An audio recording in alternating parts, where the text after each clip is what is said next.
𝚤𝚌𝚘𝚢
taile tua nei foi vaenga le afiafi. Mato iai foi le li ie se tasi foi vaenga le mato 𝗙𝗏𝘃𝗏𝘁. Tai foi le tua e lo anga le 𝗚𝗏𝘆 mo i matou. E ala foi le li i. E nei foi vai aso i fe au mga luenga sa whenga iai. E ngata foi le tua i so se lawa singa sa whenga iai o tangata e le ngata i leo si o matou. A inga ma. Whaftai le tua i lau puipuinga ma lau leo leonga. Tai foi le tua i lau tau singa maruti ailo matou wola e ala i so o se mea. Matou sa uni le li i matou te whasofo i lau a whiongo paia. Pai atu foi le tua ni so auna sa ngā lulue. E matou te whaftai le tua le nei awa no le leiwa matou te maua. Ia matou te whasoa i nei pēr le leiwa le matango fio lau fio. Ia ma whao ngā aitaimi maaso le o langa o tutoe mo o Yesu mo lo fina ngano. Whaftai le tua wa e te leo tu la fwa i a te matou. E ala i so se awala le tua ma so se vaenga lo e so swani mai ei. Talo ngā paia nei pō. So swani le tua e wha mal malama i la wafionga. Wha mal malama i o tangata. Ia se upu voi po se wha soa le a ngā ieni nei e fiafi. Ma walunga se veinga o Yesu ai mea uma. Fo i whaftai i ante oio no lo swafa. Amen. Nei poe moli atu le nganga whaftai. Whawhelo i atu fo i le. Pa ia mali mamanu o le tātou ainga o e whai ona mafuta mai so se awala. Ia le ngata fo i le po e whafonga mai fo i so se atunu. Whea lava le vaenga o lalangi o lo e maua mai eili nei tala noa. Ia tai tono lo tau whai tusa i tātou le anga lei o le tua. Awai e le mawai lava le alofa tau muli o le tua mo tātou. E ala i so se mea lava tātou te iai. E ui lava i tātou whale tonu te lo teimi. E ui lava i tātou sawa vari ese ma le tua inisi o teimi o tātou sawaringa. Ia e whaftai le tua o le lava i maulo na alofa tu noi lunga i a te tātou. Lo whapare pale pe i a te tātou i le aso ma le aso. Ia o le 𝗙𝗏𝘃𝗏𝘁 fo i le nei o le lofa tu no le tua mo oe. Tātou e talatala no i fo i le nei e fiafi. Ia rea fo se whasoa mai o le fionga le tua mo tātou. Tātou te whasoa 𝗙𝗏𝘃𝗃𝗁 ai. Ina ia maua i fo i se au ngā mo i tātou. Au tātou Samuelu wali tono le whaotanga le li. Tai tonu lamo le alofa tu no le tua ia le tau whamitala ina i a te oe. Wa e malama, wa e si la fia. Le alofa tu no le tua. Ia o le alofa lea. O lo tātou wola ina i teimili nei. Awa o le alofa tu no le tua. Le tātou te ola ai. I le leiva i tau ma le leiva i teimili o soi whanga. Awa ana le aile alofa tu no le tua. Ia manua le aise tātou. Manua le walava ona le ai tātou. Ai whaftai le tua i lona alofa tu noa. Le alava e mo le hawa noa tātou te olai. Ia mo tātou whai ai me oro tātou mana o ile nei fo i olanga nei tu mau. Ai nawa i se sila ane tātou tusi le nau i lunga o le mua Samuelu lo mta upo sfulma le lima. Ia o le mta upo atoa lava o i nao le amawai se whai taunga mo tātou pori manatu ma le mawhafonga. Ia e whaavai ai fo i lo tātou afiafi. Ai o te fia whaitauina mai le fia amataina lau whaitau i le whai upo le a sifuru mani tonu. O i nā le a mataile lau whaitau a ngā i whasolo atua i lau. Ia ina tātou whasoa ma whamalmala matu fo inisi waenga o tātou whasoa. Mai wo atu Samuelu i a Saulo. Ona whai mai leo Saulo i a teia. Ia whamanuia o e Iova. Wa ou whai wina le a fionga Iova. Ona whai atu leo Samuel. O le a fo ile nei tangi o mamoe i o talinga. Ma le tangi o povi o te whaalongo iai. Ona whai mai leo Saulo. ua walato au maia na 𝗚𝗏𝘆 po whasauina e le no o mamoe mapovi e au pito le lei. Ina ia whai ei tau langa ia Iova lo watua a o mea na totoi walato wha umatia lava. Whangata mai ngata to vitau tato awawa ia tiai.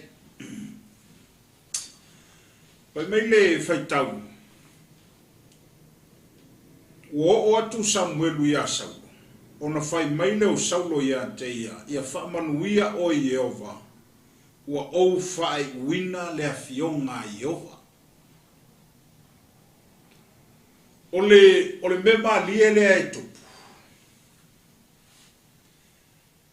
E leo yeise malama o Saulo. Wa alu le pōti ngā ina Samuelu i le whaalinga mai le atua.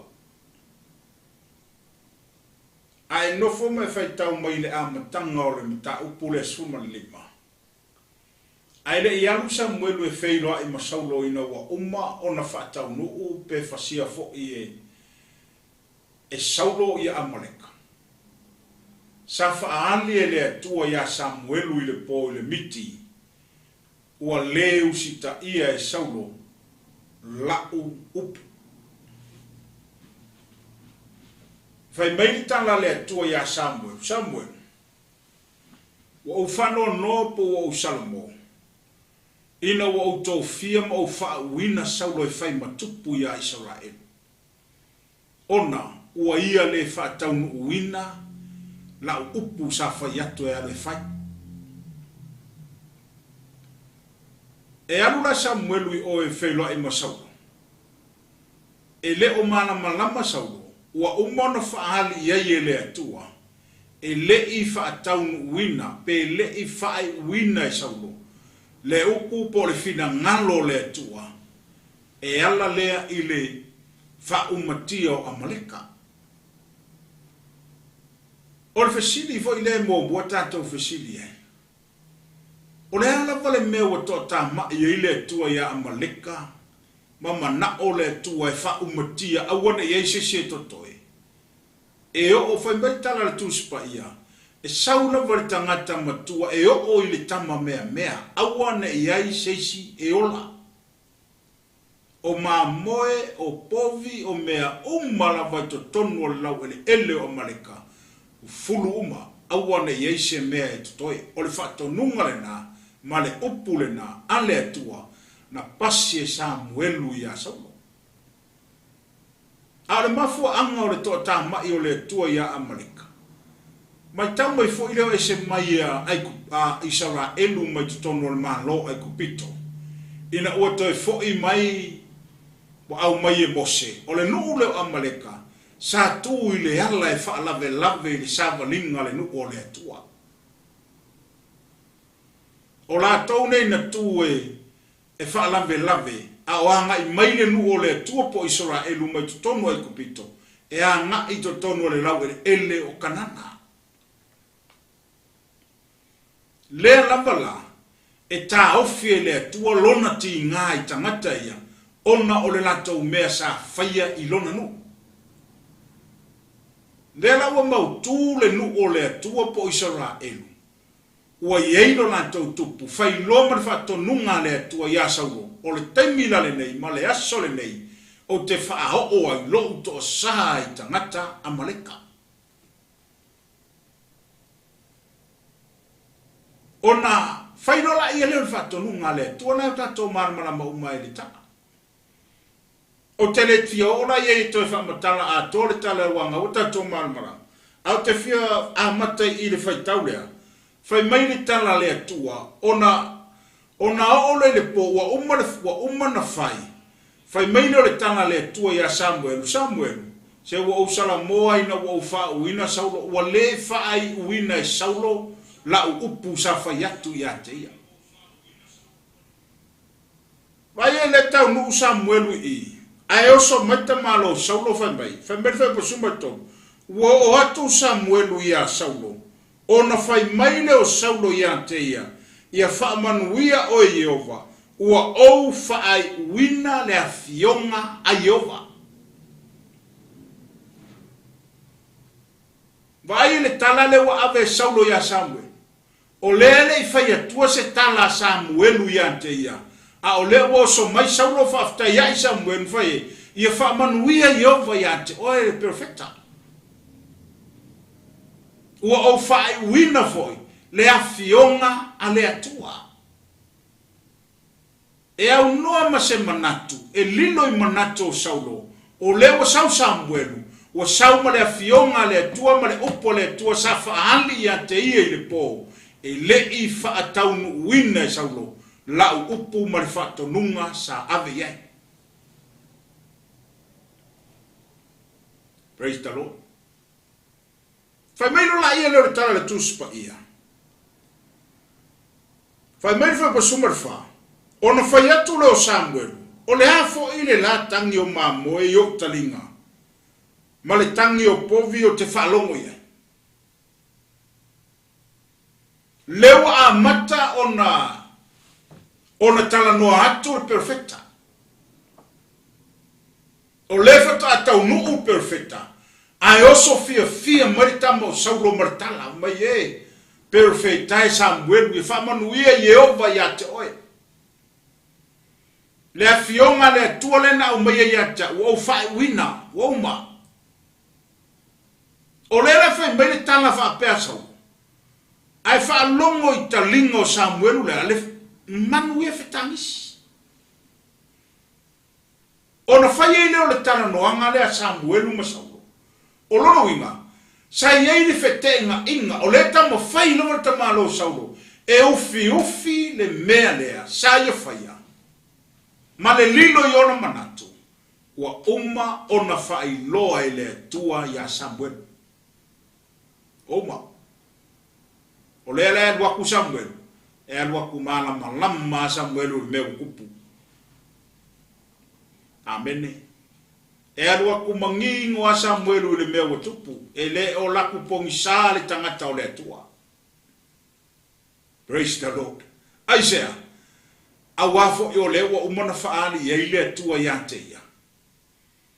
Awafo I le wa umana faali e ile atua I le miti. Le na faali e ile atua ya Samuelu le po. Mai e hao e le moire le ita maloa. Samuelu. Isaiah.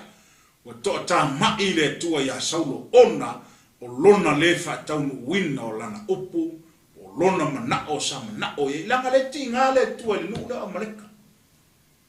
A o le whato a o I le temilea e tau I masui e le tua I le mea leanga a maleka sa whaia I whanaunga Israel a o sava wari maila tau le ala e anga I tono kanana. E le taimi o le o e se mai o Israelu mai to tonu ai kupito. O le taimi le na. Le la whato a mau tūre malo Israelu. Man tau mai foi o le atua. O ia o le atua taui masui. E le I whaia e le e Israelu se me le anga ia amaleka le kaimi le ngā.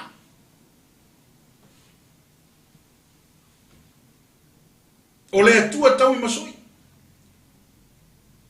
Po le ala le tele ma le taimi le tele o tau sanga walu, a o le lava, e ta ofi le atua. Le mea le anga le nuu le sa fai ona tangata.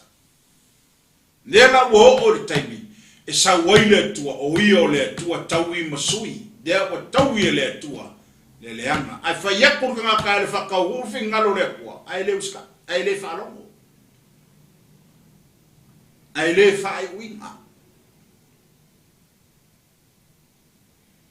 E iei foi taimi e whapena hai tatou savalinga. E iei foi taimi e lui tawina hai le ola au no tatou. Ma le lilo yo tatou manatu. O lo iei lava le anganga pa I o le tua e ngalue I le tangata o le tua. Na te whai loa ia te ia. Mea o lo anga iei savalinga ai tangata wala au. E iela taimi foi le fe alo fa ieli tala noa al tangata I lumol perfecta. Po lumol tangata o le atua. A ia awana le atua e fa ilohai. E ia awana le atua e fa ilohai le tangata o le atua po perfecta. Po le au na po leo to fia. e whaailoa ai se mea ua leo si ta i ai leisi tangata. Amen. O le fiu ia sabo. Vai e langa kala leo so e leo so mimika mai. A le fa mua mer kamalo o swafo Yehova mai Samuelu e fa manguia lava Yehova yake oi. Ua o fai uinga le afionga le atu. Ia fai u e umalanga kala nga e fa lo ngok Samuelu le fe i mai mang. Vai e le ia le awala le kua ka umayer ka ngaka o le kua le mele ko. O le lava i le awala le tu e fai lo mai ia Samuelu. Le mea sa o le ko. O le kama fai Samuelu ia Saulo. E ufi le mea. Hallelujah. Ele ngaka inga ua umang whaahari le kua ia Samuelu le po. Ai koe o mai i Samuelu. Koe wha maongi e langa whaalongo. Le whea i o mang. A o le mu whai mai le kala. A le mua o so mai le kala. Ua umanga whaai uinga le mea le fionga le kua. Ua whai. A whai ure whea i mai mang. A o le hapurkara me le tuanga ave iai. A wanga iai se mea e totoe. Mai na warkanga kama kua e hoko i kama mea.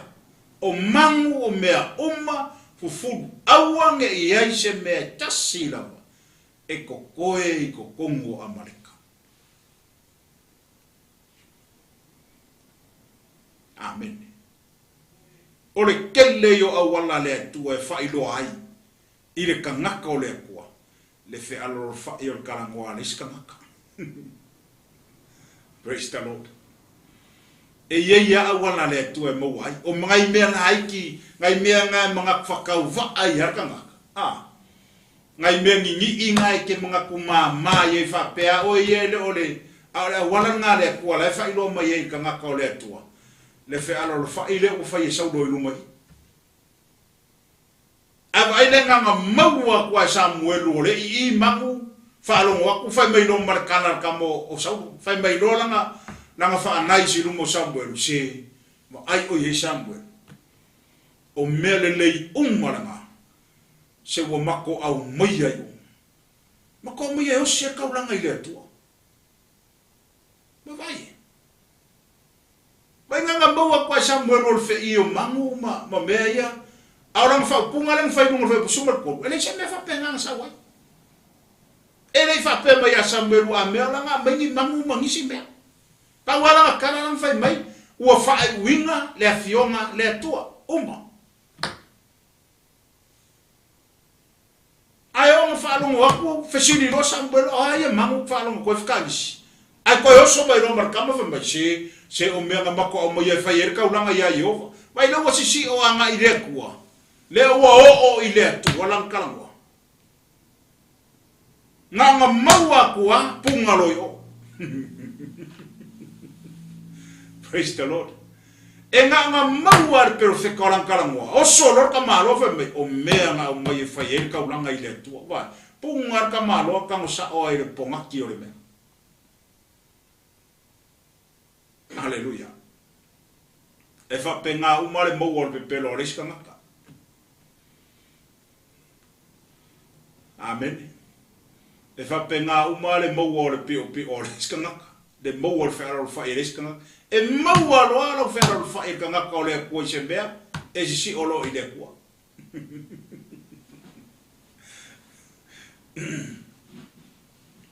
Amen. E maua loa e ke oso a i le mea ngaka i mea. Oso a mai se o mea nganga mai e. Ai le hei e le olo mafofau ngasa ia. O mawalang fai kala lang alo maua. E serme sa mafofau ia. Hallelujah. E le mafofau nga Saulo ngalenga mai mea. E serme mafofau Saulo sa ia ngalenga mga fa sau mai mea.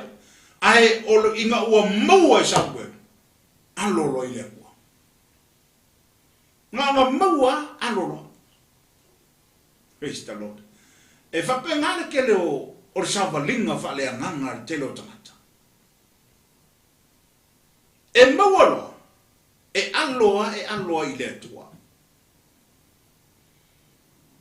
Aleluia. Au mai lor sua fo Yehova.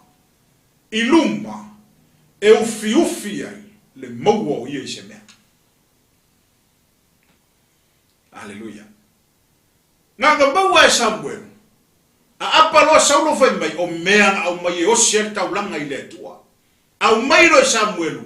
Yehova iluma i e ufi ai le maua o le mese le o ia faia. Tau ke koe fo ia i lunga fa sumar ko. Fa mea nang fa punga sumar ko. Wa wa fai winga la fionga Yehova. Ia fai ule wa maua Samuelu. Praise the Lord. Amen. E fa penga umare maua ores. E maua lo alesi alolo. Alofo. E alo ai le menga kaila. E alo ai le menga kai ma fo fo ngorkanga. E alo ai le me. Ai ka kilo pe. Ka ko va ai pe ile kalmoanga le Samuelu masau. Po fenga i uye. Langa le la finga waku ya Samuel. Au le foi finga mai sa lo ye ilonga piko ilonga sa. Aleluia. Vai le foi poe e somalima. O mo foi mai le osau. O lato au mai nai amaleka. O fa sa o ina ele nu o ma moe ma po via o pito le lei. Ia ne ia faieta ia nga fai bo somalongo. Wa fayatu Samuelu ya Saulo. Sau sei o ta watu ya te oele mea na feta laima ya Yehova ya te au anapo. Ua fai mai ya te ia ina fai maia. Baia. Lilo mga ko Saulo. O lewa umanga faali ele atua i ya Samuelu. Le mele wa ia faia. O mai no fa basumre o. Fai mai no kala Samuelu ya Saulo. Le lei a fai o mga kurunga. Saula se yo ka waku ya ke oe. Le mele nga fai mai ai le atua ya tau. Ano po. Malama lo ka ya o Saula. Aleluia. O lele fa pen mana ko Saulo. Ai se ma ngai o le fe awale tu ale Samuelu ya ke ya. E winga i le kawale o mo fai. E winga i le ngalo, winga le o mo fai. Fai mai le o Saulo ya Samuel. Samuel, ye nga fai mai ya. Ka fia fa longo po le ar me nga. Fe kala ye ko ile ko ya ke oi. Ngau mo longo loko e fia fa longo. Hallelujah. Ka ko pela e fe ka. Fa bene le fai pue. E super fi.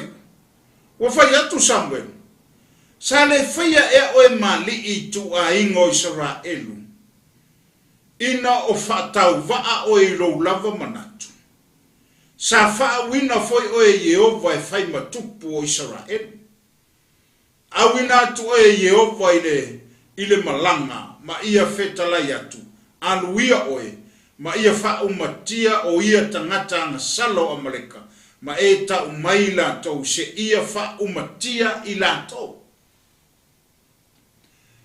Lela wa fa iloa Samuelu ya Saulo. Le fe au por fa alinga le tua. Na ambe ya te ya isawe ta watu ya Saulo. Fai mai no tala Samuel, Saulo. Sa le I fa wina e o ele tua e fai matupu au e fa kauva ai lo mangako. O se si fa punga. O ainga ku ua o I lunga le tūlanga le na. O ainga fa e inga oi. O inga si kia inga lo kulanga fa kauva asa iai. Lo mangaku sa e mangaku e kele sa fa inga. O inga ku inga o I lunga inga. O le kua. O le atua na fa saufa ia oe. O le atua na fa wina oe. O le atua foi. Na fa mamaluina oe luma o tangata Israel. O nga fa yaku leo le atua ia te oe. e ke alo fa umakia amaleka auange iai se mea e kokoe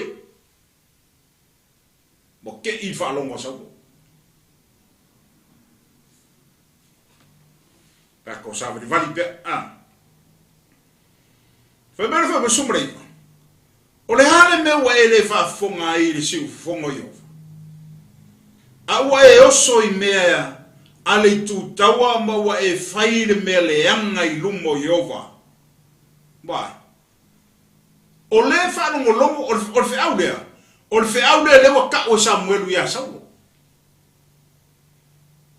fai mai tana Samuelu le hale me wa ele fa longo le siu fongo yova wa e fa sa mai si mea le ko kawa na mea le fa longo le siu fongo yova fa me no fa pe rosfu ona fai mai leo saulo ya Samuelu awa o fa longo lamba le siu fongo yova na o war fo I malanga na awina ya e Yehova ua o au mai fo I a kako le kupo Amaleka ua au fa umatia Amaleka a ua au mai le no uma ya ta ua o ma moe mo povi o me sili lava ia I me uma fa fanoina e fai ai tau langa ya Yehova loa tua I kirikala fa longo kalia o le lava fa yaku Samuelu a o le lava kali mai Saulo le lava tau fa makala ko Samuelu le upu por fe kalainga le atua a o le lava ka mo fai Saulo e fa ilo mai fo ilo ngai ku le foi ka mai Saulo ia e sa o foi le mea fa ia ngai aleluia foi mai eso foi mai o ngau fa longo foi ia yo Papa ia ngau punga fa me fa ponosu fa mai io Samuel ala ngau fa longo ia yo ala ngau wanu malanga o wan fa umakia Amaleka ai sauna no nesi fa punga fa mai o le ngau fa ola minga akako ala fa komunga le tuanga fa ye awange ia se kokoe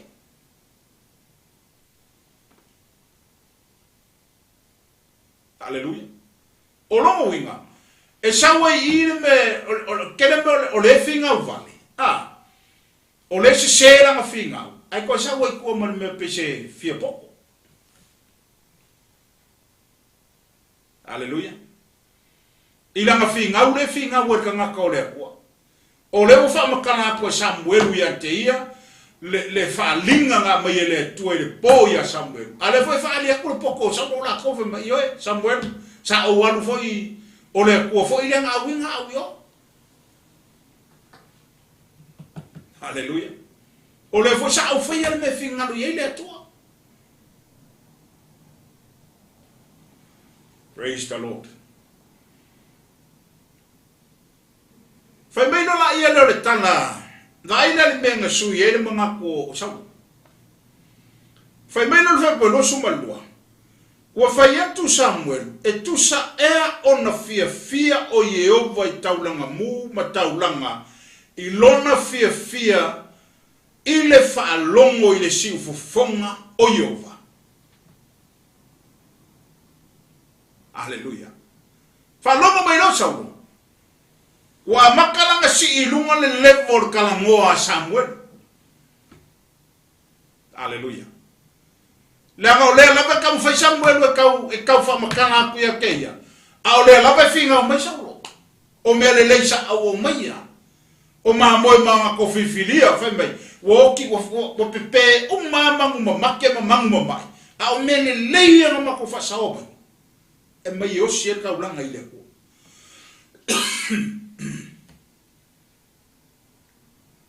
le lava ka fai Samuel ka fa makala a le lava Saulo e ka mo fai lo mai foi longa ilo malonga ka mai malonga poko aleluia li filo I lunga ka mo Samuel fai mai lo Samuel Saulo e kusa e o fia Yehova I ka ulanga mu I lo le fia e fa longo I le si ufofonga o Yehova feo me e lua sili aku ile ko e sili le tua le taulanga ngai ke fai mai ai pe sili le ua le fa longo le si fonga le ko Langa kaulanga nga ke mga kuye. Ele o se menga fai mele kuwe fai. Ele fai atu le tua ia te oe ke alo fa sao mani mam. E a mai o si ese kaulanga ia ke ia. Le ai o mea nga. O mea ua fa mala ia inga ile kua. O le lau ele malengua maleka o mea o malekongo lau ele o meleka. O mea ua fa mala ia inga ile kua longo winga. Ele kalia ile kua o kaulanga nga. Awa fole mu ole ego sia ele kua ole e tina ye fina ngalo le tua. Me fa nga lenga manga ole kua fa uma. Awa nge yese siola. Ale walu mai me kokongo le lau ele. Ua fa mala ia inga ile kua. Ama ye manga fa yele. Le kaulanga. Ele o ole ma fo fo saulo. Ile mele manga o yele kua. Hallelujah. Sikako kama iloa. A ore sila fia le atua. E maua lunga le sila fia le atua. Praise the Lord. Fai maino la ia lor kala Samuelu. Saulo. Se leo mga umia le tuan kaulanga. Ele fia sila maile kuangi kaulanga e fai ni mangu e au mai ole la ole ele wa umaunga. Fa amala ia inga ile atua. Ole mea wale wa ingo sia ele kua. Hallelujah. Ele o manga ola le kua sa kaulanga. Ai katsia le mele manga o yeile atua. Olea. Falongo.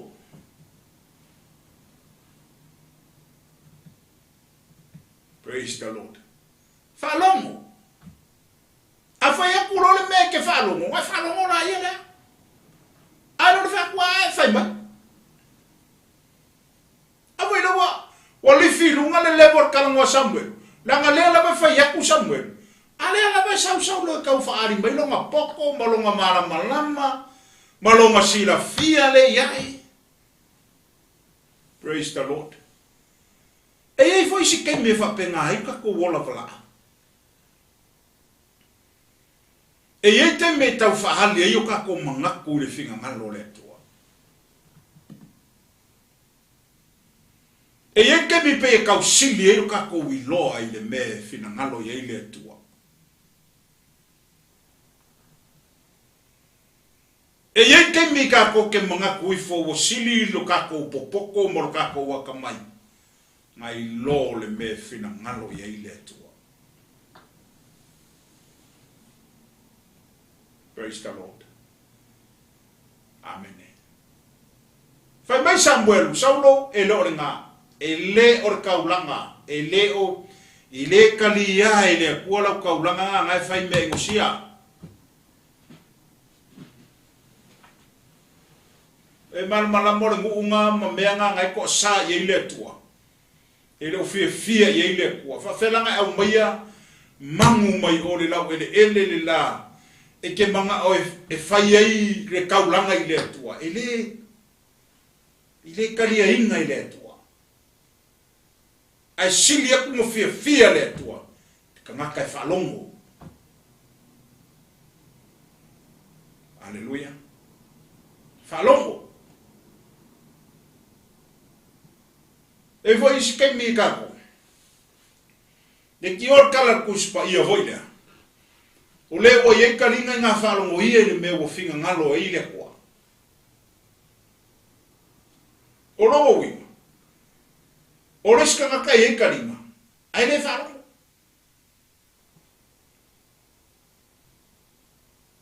Por le fi falongo vo.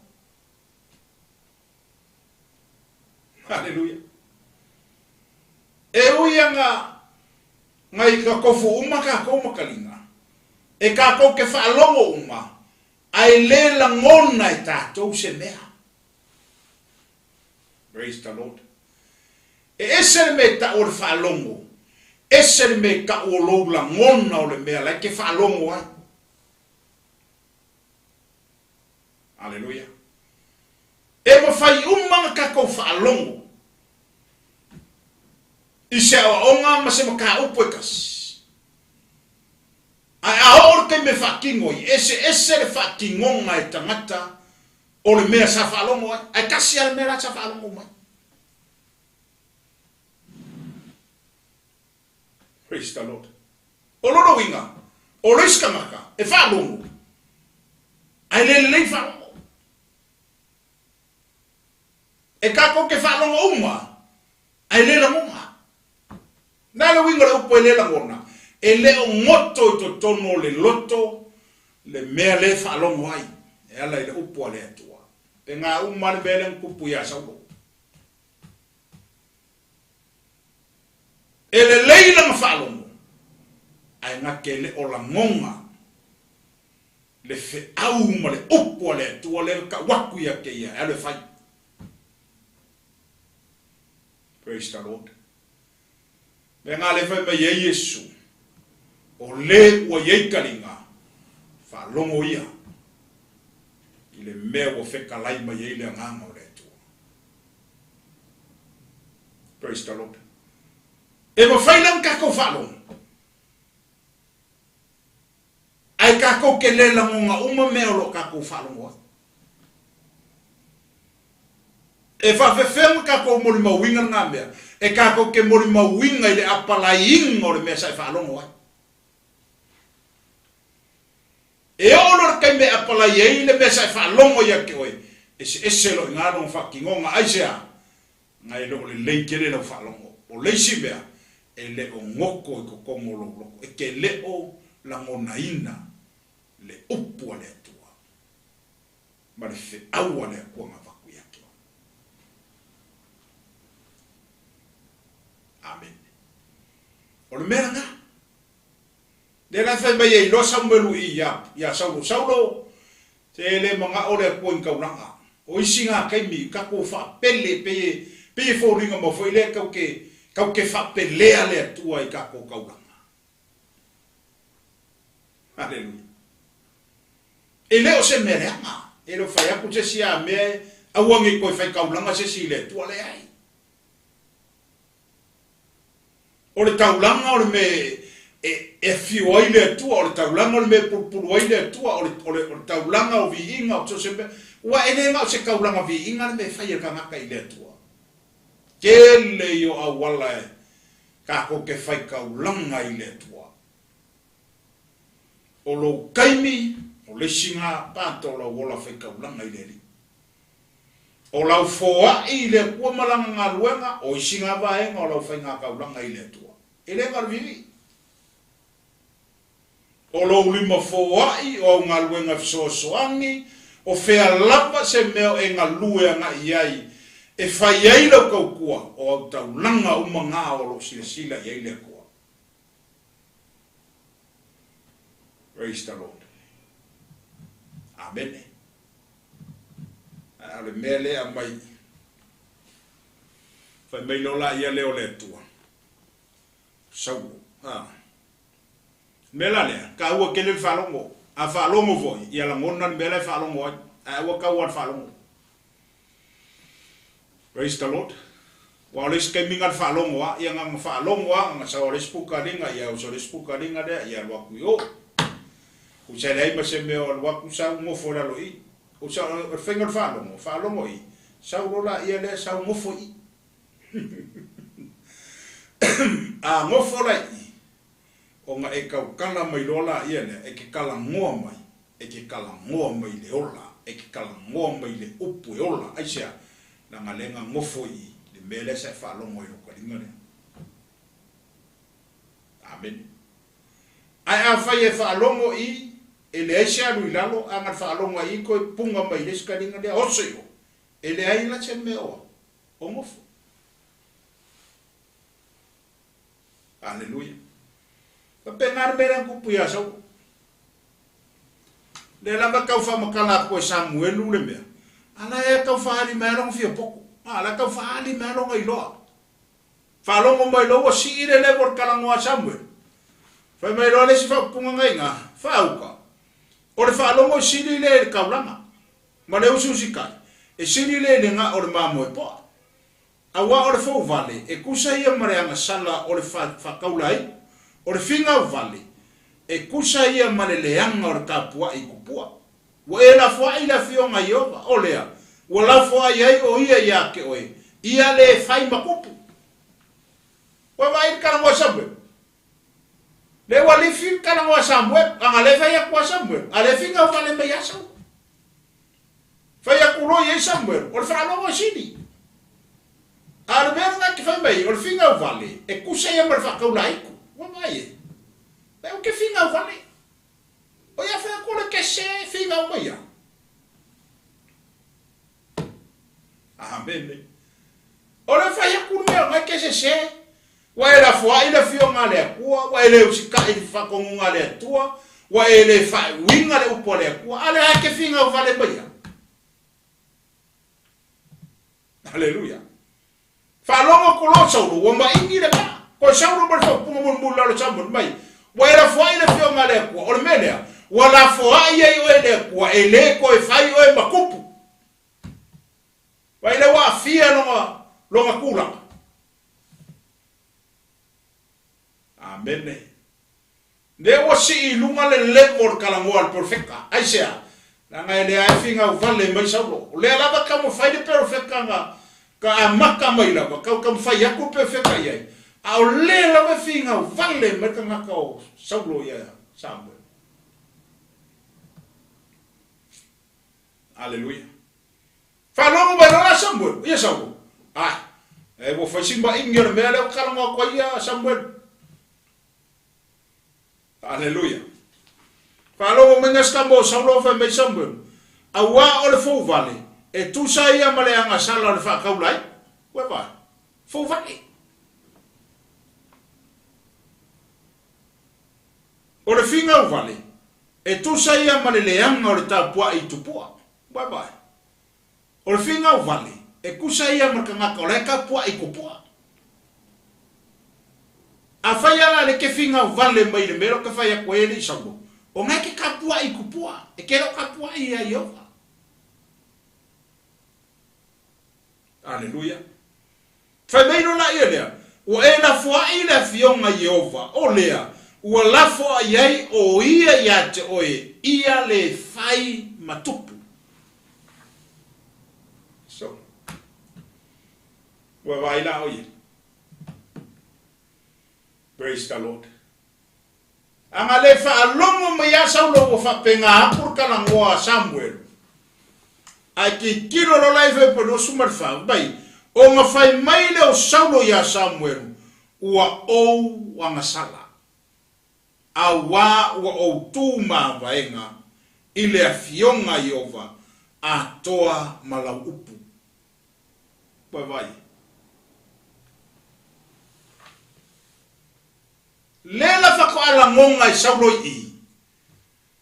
Le upo le atua le na ave ya ke I le amakanga. Benga le mo faya kuai. E uia nga fa longo saulo. Ai le ingoko I longa loko. Le fe au le na ave Samuelu le amakanga. Penga mga kumama ye. Pesa le mga kumamafa ye fa kongunga. Penga nga anu ai fa kaungu. Ai le ye longa loko I le mele fai. Hallelujah. Ma ai foi le ye melia. Le langa le fa longo mai noa ia saulo I. Fai mai kala Samuelu. Wa ila fuai le fionga Yehova. O melia. Wa la fuai o Yehova ile ko fai makopu. Tau le fai peru chuma fa mai. Fai mai lo wa o wanga sala I lumo Yehova. A koma oe. Ka ngaka o le kua. Praise the Lord. Nga fa longo ma saulo wa aia no mele sa fa ye. Nga fa longo ma saulo wa aia mo fo ali de ngofo. Fa ko ai lo la ngonga me sa fa ya ko ile ko. Le fa ka mo la ngai.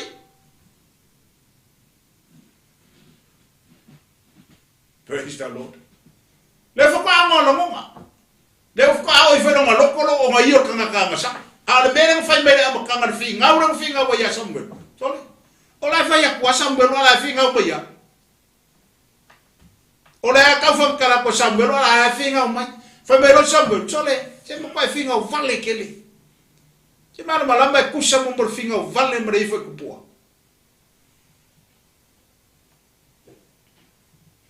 Hallelujah. Amen. Fo vale kusa por fa kaulai. Vai le finga i lunga kalangoa Samuelu. Nga lifia le level kalangoa ka ngaka o le akua. Pa maulalo lo. Ai fa maulalo aku. Wa se wa kuai. Haleluya. Amen. Ko fa maulalo ange wala isa ha. Awasa ufefe. Fa mena ia le si fa punga ngai sawenga. Il fa punga no sumar fa. Foi mai awasa sa ufefe ile nuu ma o fa longo ia lato. Pa mai le fa ka sa Samuelu. Ya Samuelu menko. Haleluya. Arkan wanga le fai mai lunga. Ele ai me se me fa penga fai e. Or kalangoa Saulo o ia nga fai fai ngoma. Praise the Lord. Ele fa sa winga mai o mangu mala mai ngo akako me umalava. Ai kilo le e kalangoa nga Samuel mo Saulo. Ele o ka winga mai lava ka ngaka Israel o se fai unga sa fai ka ngaka Israel. O ia nga maua i o whanongo mai ia Saulo ua ese le lepor kalangoa per feka leo kalangoa kwai oso mai le fepe lua sumar fa bai ua oua nga sala i lumo yoba a koma oi onga fai mai le rankala onga ua o whaalongo i leo le ngu bai lefa ko a mensen mai i le ngu o Israel bai ua o whaalongo i leo tamata. Haleluya. Ole foi não boi. Ale o ye man mer kawore kawkuwa. Praise the Lord. Kana ngo me Samuelu nunga fe po sumar koluanga i lalo ingal menga. Le ai mo se kai minga mensena i kamalo Saulo a meo Israel o ngar fa ngale. Ayo me le fe po no sumar fa. Inga wasi le level kala ngoa Samuelu fa loa ya ke ia mesao. Ai oso mai dalo ifa mai se wo fa longo i mangako mo. Vai lo como fai le wa como fa. I ko fa pe ko ile le perfecta o le ko ya ke ya fa mangalo oi. Ai fifi lungo mo o sala e lu de mere. Hallelujah. Amen. Leo ngo fo makuwa i kangaka fa me wo fa longo kangaka. Ala nga lenga ngale 𝗙𝗏𝗃𝗃 fa penga ile amakanga. Kai mi lenga la fa sa ngai Samuelu mo ka fa yaku Samuelu ya kia. La me ngale sa ngoi fa penga ya Samuelu lemba. Praise the Lord.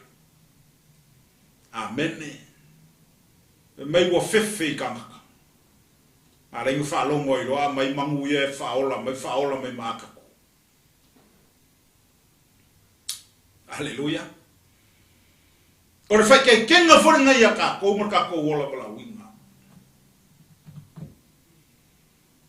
Mai ka ko.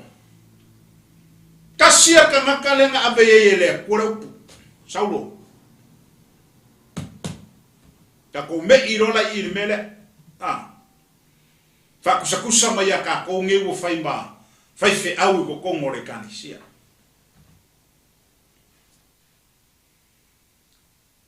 Or kangaka lenga abe yele upu ale tua o Saulo e le o mu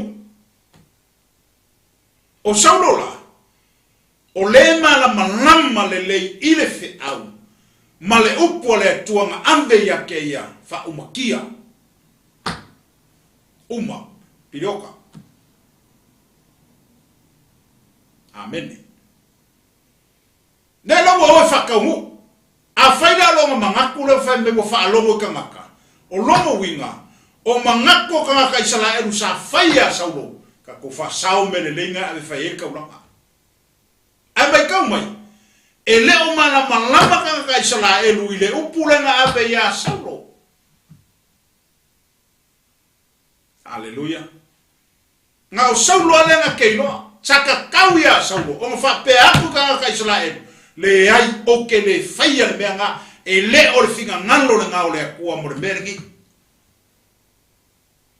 o le upo le tua sa au maia te au e wala maia Samuelu fa umba au wange iai se mea e kokoi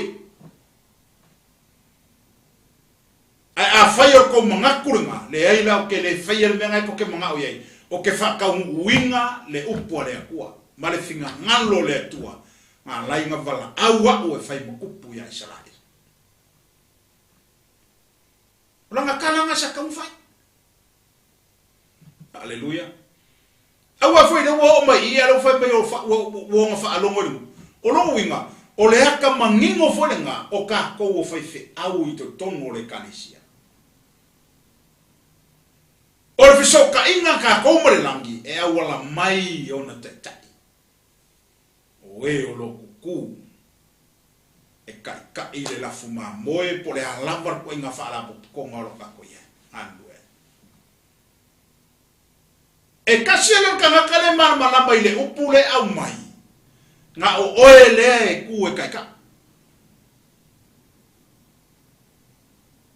o le ana le mangako ka ngaka e ka fai mai e le ka ka uma fefero ka ko ka winga por ka ko fai loa ole fe au male upole tua le wa maia ke o e ke kaukala awanga e fefe onga o mangaku o kangaka.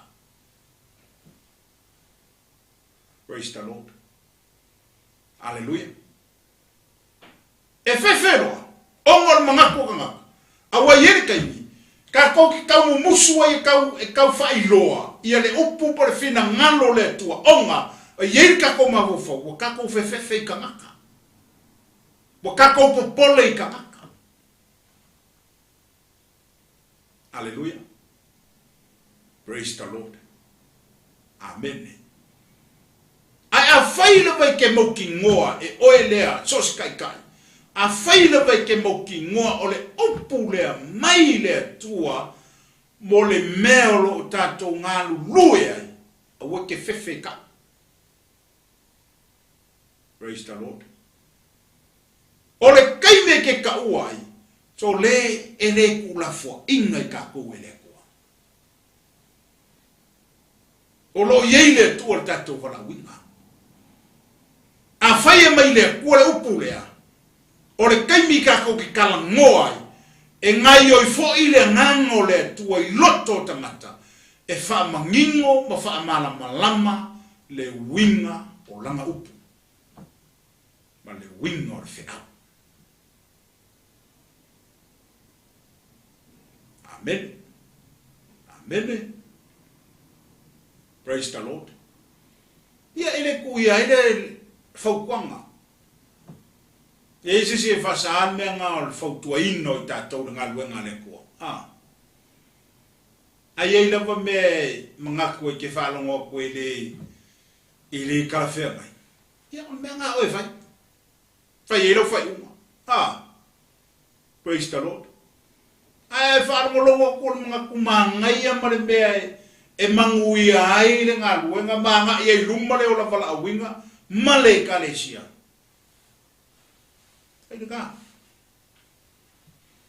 Praise the Lord. Amen. Ale wingar kala le kau fai ko kau fa man mala mai media. O nga le usili ya kur fa longo o Saulo I mangaku o kangaka. Ngai lo le fa longo I le mele nga fa ile ku e fa. Ngai lo nga usika ia o le opo le tua sa fa ya ku e fa. Wa vai la o ye le amar. Le la wo usika I mangaku o kangaka. A o le usika I le tua o nga le Hallelujah. Le la fa longo kangaka Israel. A o le wa o le ala nena kupu ya ke. O ila le nga fa le kongo. O ya. Ele fa le kongo le Israel. Ai nga fa le kongo ya. Malanga ngofo inga I lungo le kupu o Israel. Vai ke leo le afianga le ola fa wingo ka. E ku mawa le. Ai sa wale ku fa msingo ka ko marka ko ola fa winga. Hallelujah. Praise the Lord. Ele fa masi ngo ele ko mu Kasia ka kalenga take de le kua. O saulo. Kaika. Praise the Lord. Ele ave sea fo ele kua mo isara. Kasia ka nga vese. Saulo. Praise the Lord. O le fai ke nga fo nga ka ko o fai muteta. O lo fai makaika. Ka ko ke ku e ka I le la fuma moe merfina ngalo le tua. La ngai fa masingo inga I ka ko ele ko. E la nga upolo au mai ka ko ke fola inga I ona tangata. Praise the Lord. Me foi langa ile ngaluenga merfina ngalo le tua I ko kongole la fuma moe. Ia onsa ia. O isi kaimi ka waku le upu ke la ngonga ilo le fiafia, ke la ngonga ilo tinga, ke la ngonga ilo wika, ke la ngonga ilo a o nganga, a o le ngatinga, a o le ngale fiafia, a o nga ka mo fa kingo le mea le o fa ya koe le upu ya ke oe. E fa ngau mai e se fa mongianga ke le ko kongolo wa inga molo langa. Hallelujah. O le ngane fiafia, a o nga fa mawalalo lo loto, ma e kalia ma le nganga mawalalo le upu le akua, e manguia. Hallelujah. Manguia. Manguia lo nga kaunga, e fua mai, pe a fai ka o ke fa maulalo. Pe mai o le kangaka lo ko fa mawalalo maranga keke. O ia le ngaya ngaki kalia inga le upu le atua. Praise the Lord. La ala fianga o saulo I mea. Wa fiu e koe au ngangi. Ai alo fai kau a kon ka upu le kam fai o ko ku e pongi. Fai mai tala tu spaia e o inga oki saulo. E le I koe fo I mai e Samuelu. Hallelujah. E oki fo I Samuelu. E le I koe fo I mai a saulo. Praise the Lord. Wa fiu ka malo e fa mo lalo. Wa fiu ka malo e. Wa fiu Samuelu fa mo lalo ya Samuelu, me Samuelu le ai. E le fa lua ma Samuelu ku I se mea. Hallelujah. Pero fa ke kenga nga. Ya ka ko. Praise the Lord. A umar ka nyole ku I se mea. Peivo nga o kalangoa I se mato e 𝗙𝗏𝗃𝗃 sa. A o nga savali esele atua mai se mea. Kau ke fiu e koe wala. Ai le leilo kako wo ese. E le leilo tato wo ese mai le akua. A wa a or ke mi kau ki koe fo I mai ai. Kalia kako le akua. Ai a savali esele atua mai lo kako wala a winga. Ma le mea lo kako ngā lue. Te mea fai fuala. Fa penga mena. Fa ben kana le ko ora ko li liu Samuelu la. A kama ku solo le piple o fo Samuelu. Ma sai. Perché le nga fa linga nga avele ko nga ya sa. Fa li liu Samuelu la ha kama ku solo. Ai ma sai o fa me Samuelu. Solo o sai lua inga ile o le malo 𝚚𝚑 mai ate oe o ye les ka maka sa ungi le ko faea sui ake oe aisia o ngoro le fa longo lo le uska fai akulava ai fai mai lo finga o vale ye wale ngar finga o vale ile ko a ai sa lo e finga o ile ko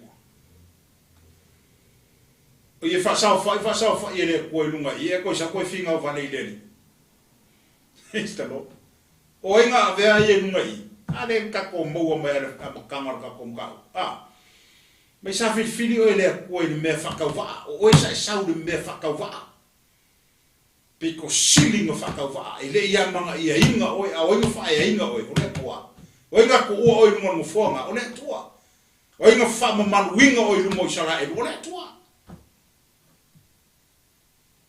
Pai le sipanga o mal kamalo, saulonga ia inga usamari, ese Samuel, whamai.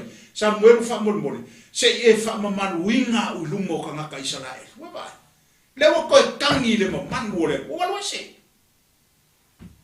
Te loa elanga mamanu ka ko vala winga, o le tua. Aleluia. Awa ki mga kutsesi fa pe o songa poko, po songa ka mai, e mamanu e longa vala winga, le ai. Le ai. Helanga mamanu ka ko wola vala winga, ona o le whao unga, ma le mana o le atua o le lunga ya ke kako. O le akuanga ke wha mamanu winga kako vala winga.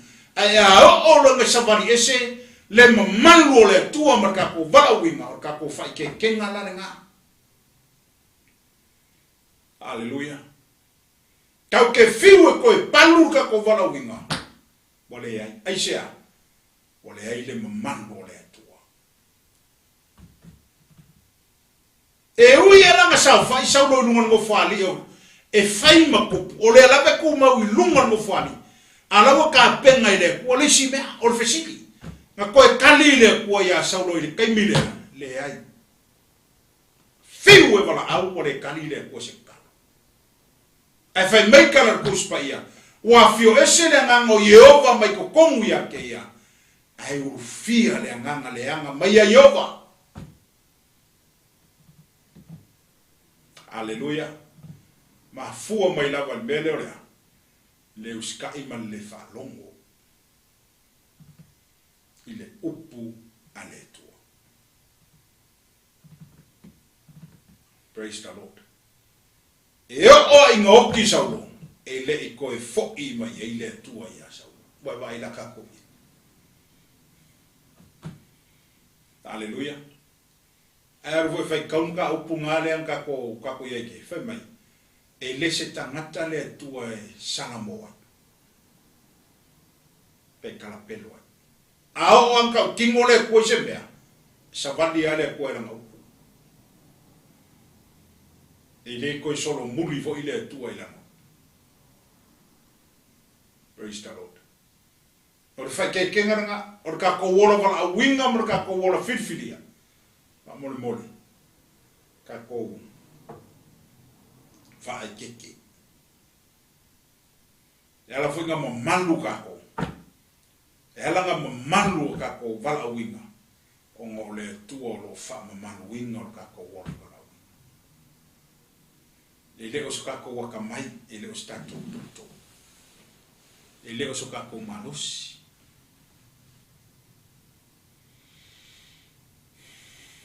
Praise the Lord. Ya, que Lord ka ko fa sorna. Ka ko por kala me fo na lipo. Aleluia. Wala le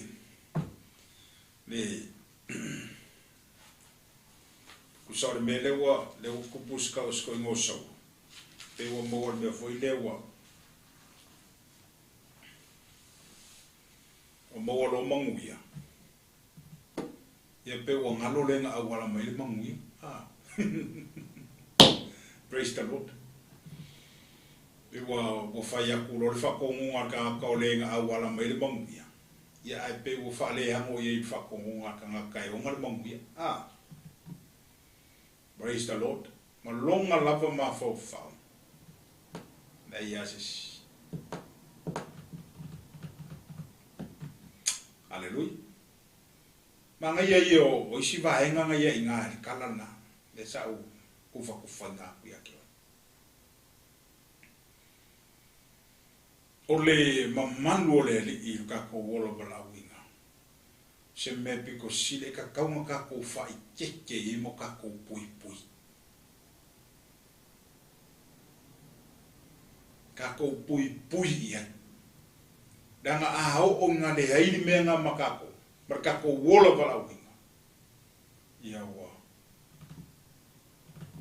mo ye le fa le kongo ka ko wola bala ai va me fen ka ko ka fiofia ka ko ke ka fiofi fa mo wala lo ka ko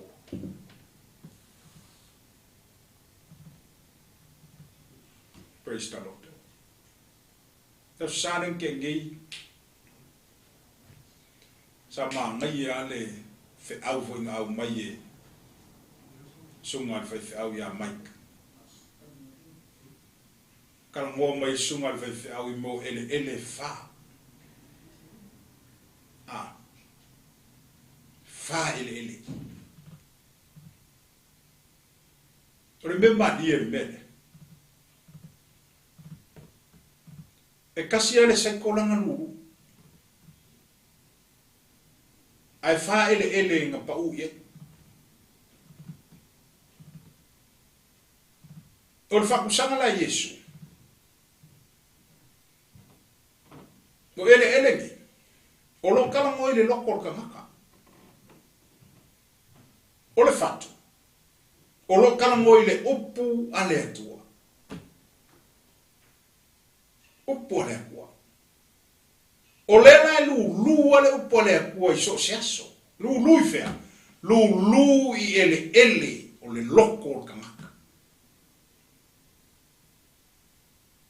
pa ui si rungo le awala, pa ui si rungo le mea papa, pa ui si rungo le vau kui, ai pa ui si I lunga o le vau le lei, ele le lei.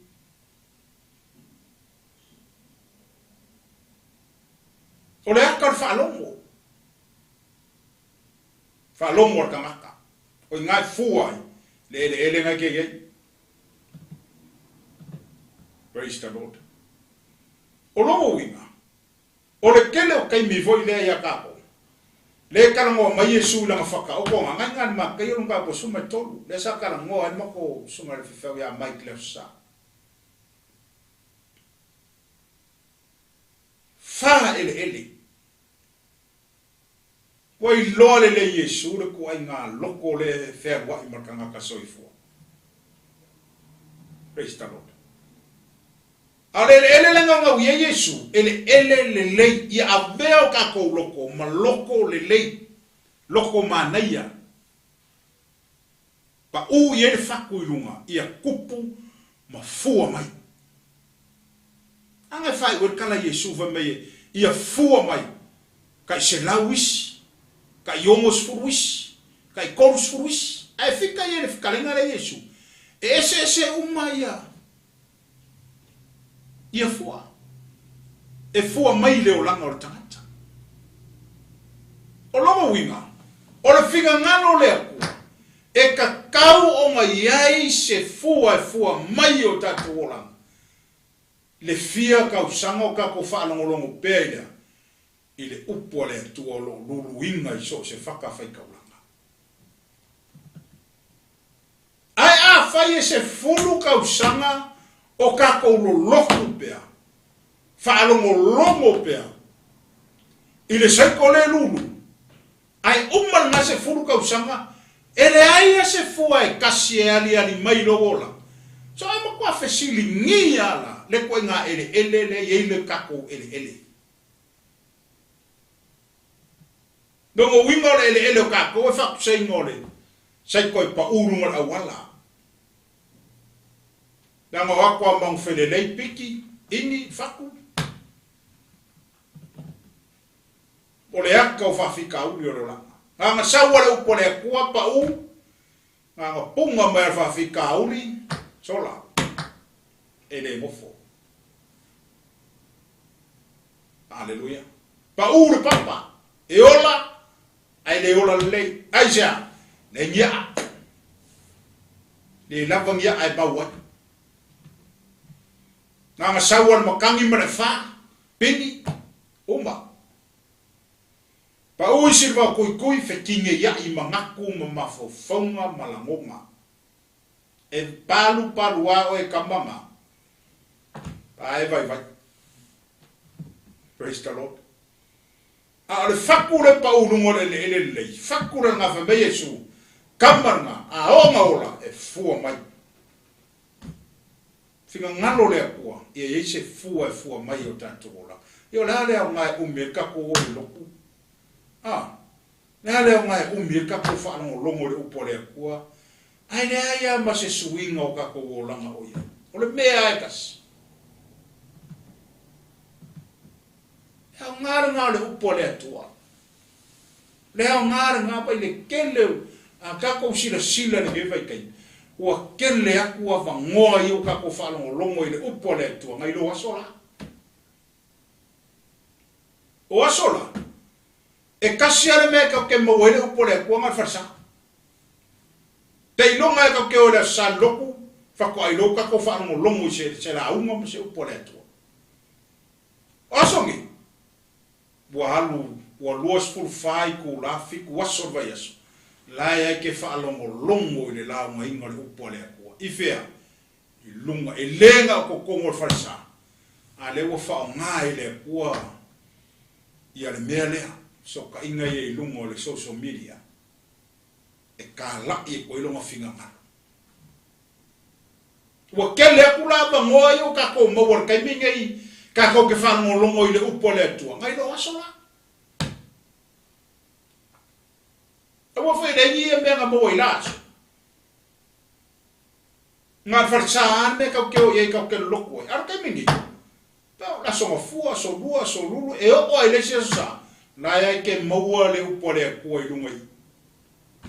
A wafo e le kasi fo se au nganga o lo whaiar ngei bea. O le kau wala au, kau alanga, fola, le upo le akua i aso. Ke o fola au, ia kako. Ile le ai o se fua, ma se suinga o kako wolanga. E ala i le kako whaalongo longo pea, ia fionga le tua i le aso ma le aso. Praise the Lord. Amen. Ia le li. Anga ia o le whiaua le tua ngā mai whailana au. Aunga i mako voi loku le sa.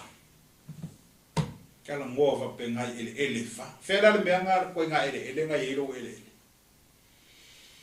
Mea papa, awala, wau kui, po ele.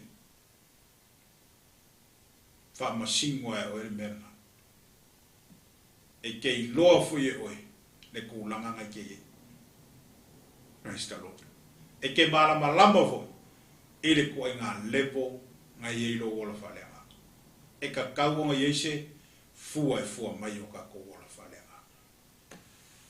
E whamongia le tua ia tua ne fiafi. E hoi le tua ila whafonga mai neipo kalame neipo. E hoi le anga lei o le tua e. So soni atu ia atu o neiva yaso. Ia whapea fo ia au mga luenga o lo whianga iai. Ia o le au talo whawina tātou pol kalame ne fiafi. Whaftai le tua lo mātou ta māpa ia. Mātou te vi ia lava le tua lo o lofa ma lo 𝚙𝚍. Whaftai fo i le tua o lo neia no le leiu mātou maua. Ia ua whaiei le lihi. Ia ona fola lo whina ngalo. Talo fo i ta māwha mole i e so ina. Nei fo i mata opule nei po. Ina ia ina se nganga mo e mo lo whina ngalo. Ngie fo i le tua si o mātou atu no. Ina to umalo whafonga mai. Ngie fo i le tua ia o una tofi. Lo ngāri ua i so se whata whaita ula. Ma ngalo fo i le tua se whata ua. Ai ume lo vienga o no Yesu. Amen.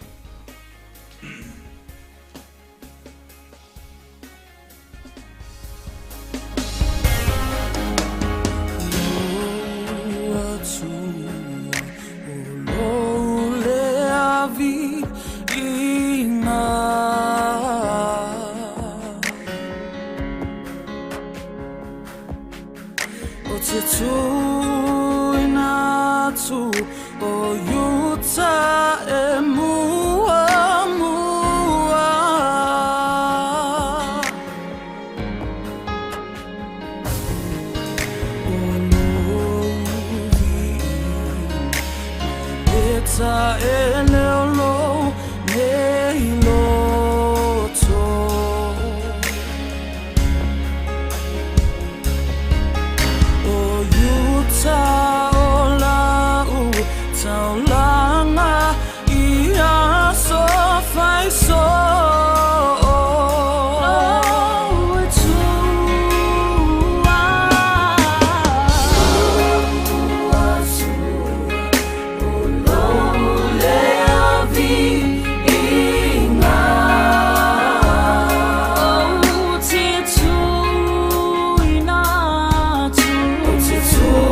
sa